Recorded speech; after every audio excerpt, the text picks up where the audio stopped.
Nabi memberikan 3 amalan utama. Saya akan bacakan dengan cepat 3 amalan utama yang dikuatkan oleh beliau kepada para sahabat sebelum tiba Ramadan dan sampai sekarang menjadi kurikulum Ramadan Nabi. Jadi kalau ibu bapak ingin mengeluarkan kurikulum Ramadan Nabi, nanti bikin agenda saat Ramadan ya, supaya nggak pusing nanti kalau masuk hari pertama apa yang dikerjakan, hari kedua apa yang dikerjakan, subuh apa, siang apa, sore apa. Cuman nanti saya berikan 3 yang pokok ini. Ada 3. 1, meningkatkan sholat. Saya ulang ya, meningkatkan apa? Sholat.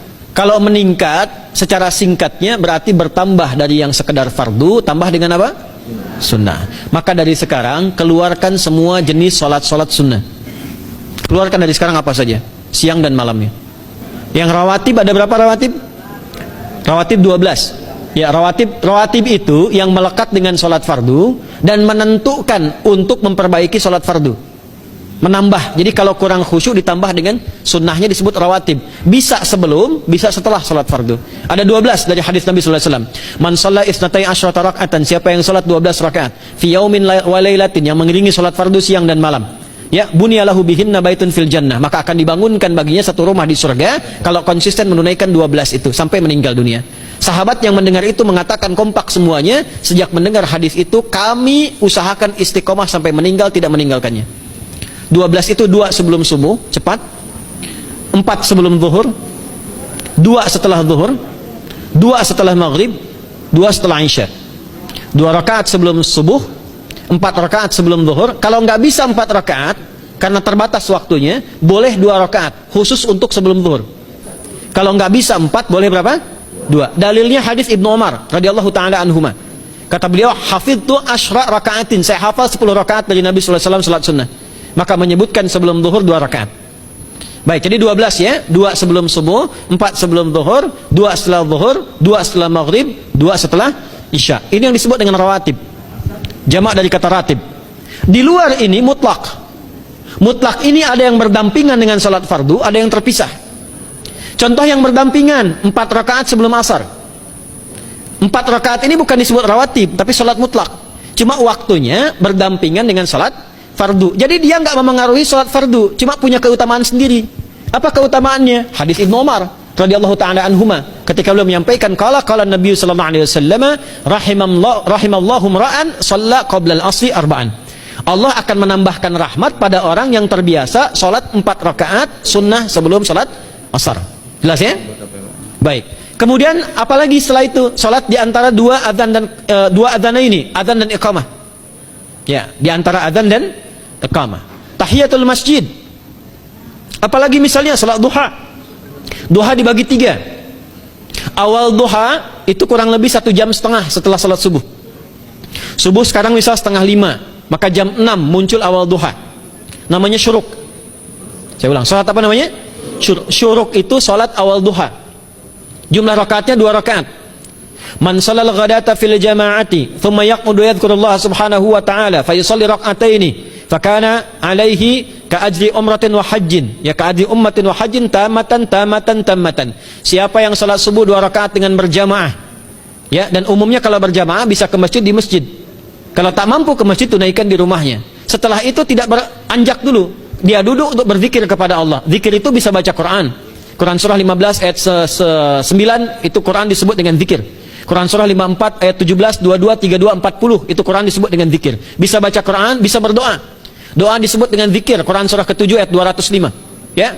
Bisa dengan apa lagi? Bertafakkur, ya, mengaji, ta'lim, itu disebut dengan zikir. Ali Imran ayat 190 191. Alladzina yadhkurunallaha qiyaman wa qu'udan wa 'ala junubihim wa yatafakkaruna fi khalqis samawati wal ard, ya, disebut dengan zikir.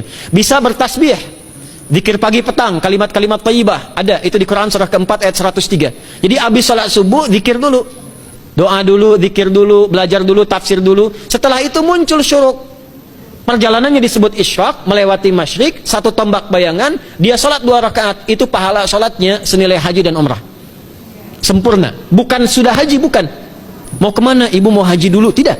Ya, hajinya nanti bulan Dzulhijjah. Tapi senilai haji dan umrah itu 2 rakaat.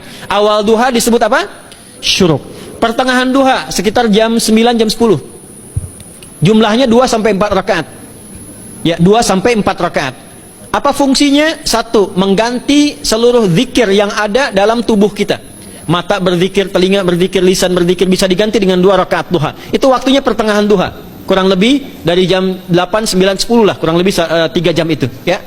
Yang kedua, bisa menghambat atau menghentikan, menahan satu musibah umum.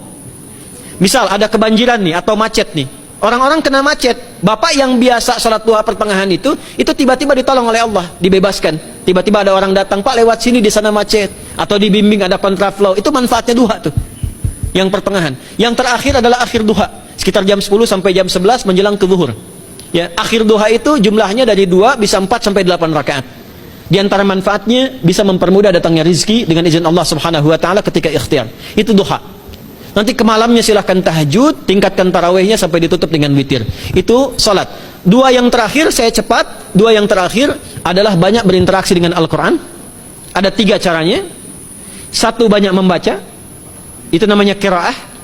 Silahkan Bapak Ibu siapkan dari sekarang, targetnya khatam misalnya 1 kali berapa juz? 30 juz. Kalau mau gampang bagi 30, berarti 1 hari berapa? 1 juz. Paling gampang lagi, supaya nggak capek ngajinya, supaya nggak capek, bagi 1 juz 5 waktu sholat. Contoh, juz pertama itu Al-Baqarah plus Al-Fatihah. Al-Fatihah saya nggak hitung lah karena sudah hafal ya. Al-Baqarah itu 141 ayat, juz pertama. Bagi 5, 28. Jadi setiap ketemu waktu sholat, bagi 2 lagi. 28 bagi 2 berapa? 14. Sebelum sholat baca 14 ayat, setelah sholat baca 14 ayat. Itu 14 ayat tuh paling-paling nggak nyampe 5 menit Bu Pak. Kalau investasi 10 menit setiap waktu sholat, bagi 2 kita baca 14 ayat, itu insya Allah selesai Ramadan khatam Quran.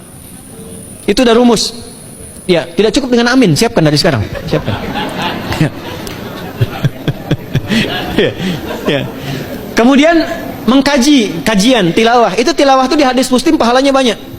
Ya, majtama'a qaumun fi baitin min buyutillahi. Ya, kita ngajinya Quran hadis ya, biar ya, lebih kuat dalilnya. Majtama'a qaumun fi baitin min buyutillahi yatsluna kitaballahi wa yatadarasuna fima bainahum. Ya, siapa yang bisa tilawah Quran, ngaji, tafsir, keluarkan misalnya untuk Ramadan 10 hari saya pengen tahu Al-Fatihah. Itu ketika dilakukan punya 4 keutamaan.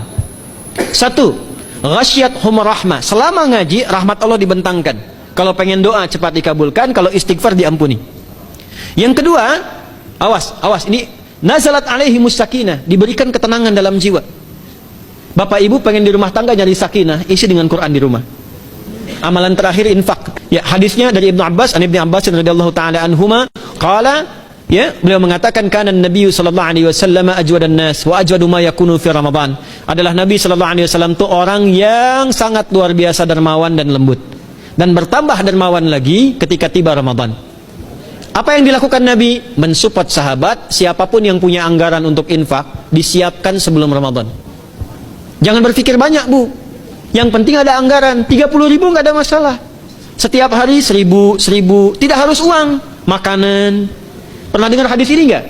Siapa yang memfasilitasi bukaan orang puasa, walaupun dengan sebiji kurma dan sehirup air, maka dia mendapatkan pahala seperti orang puasa itu tanpa dikurangi sedikit pun. Ada?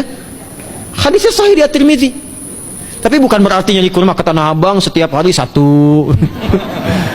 Terus minumnya 1 sedotan aja ganti-ganti. Ya, maksudnya apa? Yang paling minimal kita bisa keluarkan. Itu pahalanya 700 kali lipat dikali 10. Paling standar. 700 kali itu standar biasa di hari ini. Dalilnya Al-Baqarah ayat 261 yang dibacakan Adinda tadi kita itu. Ramadan kali 10 lagi.